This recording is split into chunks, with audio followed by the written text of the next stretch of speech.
Everybody, welcome to yet another video. So today we're having a little look at a repair I did about 6 months ago now. Those that watch the channel will know I normally do bike stuff, but occasionally I get involved in car stuff for people I know, etc. So this is actually the third video in this series. So I created a playlist and there's two already on it.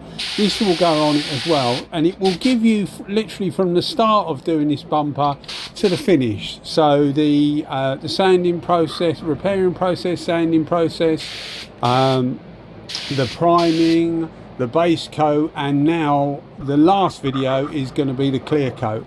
So the spray gun I'm using for this is a Kiwami 4. Now it's an NSI Iwata Kiwami 4. It's a WB2 capped gun. So it's the blue cap. It's got blue controls as well, but it's the blue cap. There's three different types of these guns, or there were three different types of these guns. There's now two different types, although apparently people tell me in Russia you can actually get a WBX version with a 4 split tip. But anyway, the WB version which we got here normally comes with a 3 split tip. Is exactly the same tip as found with the WBX version. And they also did another one with a non-split tip, which was a BA4J cap, which was the cheaper Kiwami 4. But they stopped doing that, and I think that's purely because it was effectively selling too cheap, and it was harming sales of the W400 double area, which they do still make and they do still sell. Some people have said that they stopped selling it. I think some people stopped stocking it, but they do actually still sell it and make it, as far as I know. Anyway, as I just said, people in Russia have been telling me you can get a WBX in obviously Russia with a 4 split tip. So it behaves like an LPH 400. Anyway, down to the Kiwami 4, which we're using now. This is actually a 1.2. Now I got this set up for this gun quite a while ago, and I've never actually used it. A lot of the time, if you have a finer tip, you can actually get a finer finish with a gun, simply because it's flowing a bit less material through. It allows you to use the gun on full fluid, so you're not backing the fluid off, which does seem to make a difference. The same as the fan pattern. If you're closing the fan pattern down, it can actually harm the finish sometimes. It depends how critical you are and obviously what you want.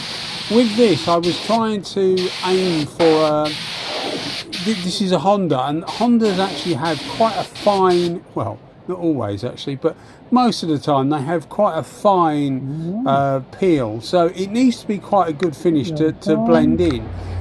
Likewise, you don't want it too flat, because it's too flat it sticks out a little bit, because it just looks, well, too shiny and too flat basically. So the clear we're using here is Multi-Mix 2, which gets mixed reviews. I know quite a few people that use it and are quite happy with it, but I also get some people message me and say that they're not particularly, they just don't get on with it. They just don't find that it works particularly well in their circumstances. Why that is, I don't know. Obviously, only if you were there at the time they were doing something, you might think, oh, maybe they should do this, maybe they should do that, or you know, it's just some kind of incompatibility. But you will get that sometimes with clear coat. So if you are having trouble, it might be worth trying a different clear coat. But with this gun, what I found with a 1.2 tip, it actually performs superbly. It's not a fast gun. Any of the split tip guns aren't fast anyway, and by throttling it back with a 1.2 tip, you're actually making it a slower gun as well. But if you're after finesse and the ability to control the product you're putting on, and when I say that, I know you can, if you've got a fast gun, you can control the product you're putting on, but the slower you go, the more time it gives you to think about what you want to do. So it does give you more control.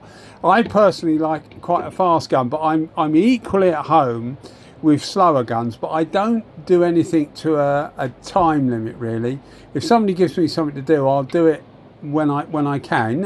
I'm not being stupid. I wouldn't say 6 months, but I like to take my time over something and do it properly, really, no, rather than work to a time limit, and you end up rushing things, and things are never, you know, quite right, and just don't last as long afterwards. As per usual in these videos, I heated the clear coat up on this particular project. 34 Celsius is what I took it up to. That's for the first coat. By the time the second, I don't reheat the stuff for the second coat, so it literally starts off at 34. By the time the second, it depends on the ambient temperature obviously, but by the time the second coat goes on, the clears at around about 22 to 24 degrees Celsius. The ambient temperature on this day was 14 degrees Celsius, so it wasn't warm, but it wasn't particularly cold, not by the standards that I often work in. So it works really well, and it helps the clear coat flow out, and that is quite important to get a good finish. But it also has a knock-on effect in that it allows the clear coat to go off quicker. And people have said to me, you know, if you heat it up, do you not have to work quickly to get rid of the clear coat before it starts going off in the pot, in the gun basically? And the answer to that is normally no, because unless you've got a huge pot on board, the maximum you're going to heat up is 600 millilitres, and you can use that, you know, pretty quickly, far quicker than it's going to go off. The only time you might run into trouble is if it's, you know, the ambient temperature is like 35 degrees Celsius, in which case you would just have to change your hardener. The hardener in this is actually a fast hardener, and it has a pot life of about an hour. So, you know, even if you heat it up to 35 degrees Celsius in the pot, which is about 90 odd Fahrenheit, it's plenty of time. You don't have to work fast to you know, use the clear that's in there before it actually goes off. The amount I mixed for this was 450 millilitres, and we had a little bit left over.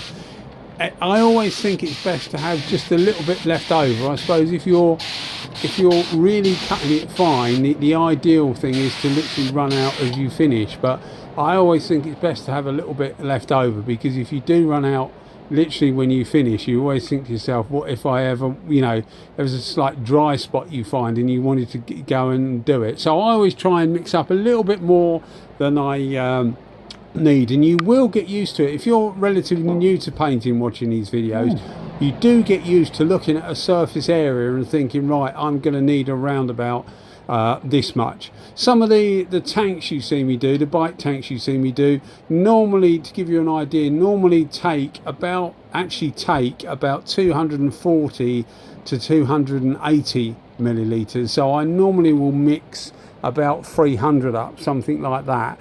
A car wing or fender, as some people call them, you're looking normally at 180, obviously depending on the size of it. Some will be less than that, some will be more, but as a rough guide, about 180, and a door probably about 200. So it gives you an idea of what sort of surface area you're spraying. But hopefully you'll see there, it's a free split tip in the Kiwami for WB2. I say WB2 because in the W400 they actually make a WB1, which I have got the WB1 cap, which again is a slower version. It uses less air, and it just slows the whole process down. Still gives you very good results, but they don't make a Kiwami 4 WB1. They only make it with a WB2 cap on it, so you don't get the choice effectively, and you can't swap the caps around because the thread on the bezel is actually different, although the center is the same, so you could actually take the center out, but I mean, you could actually swap it over if you really wanted to, but it really wouldn't be worth it. But anyway, as I said before, this is a series of free videos. Now, we did a repair to the centre, and if you look at this, hopefully you will agree with me that you can't see the repair at all, which is exactly how I wanted it. I stayed away from the edges, although it's that close. It's blended in really well, but if you can do a repair and keep the blend within the panel, it's always a good idea, because otherwise you may need to go into the other panels, which isn't a huge deal, but it is more time consuming, because obviously you'd have to flat the clear coat, take your blend into the next panel, and then clear coat that panel as well. So it just makes more work, really. And some people will just want you to get as close as possible on a panel and just put up with the fact that it's not quite a good match.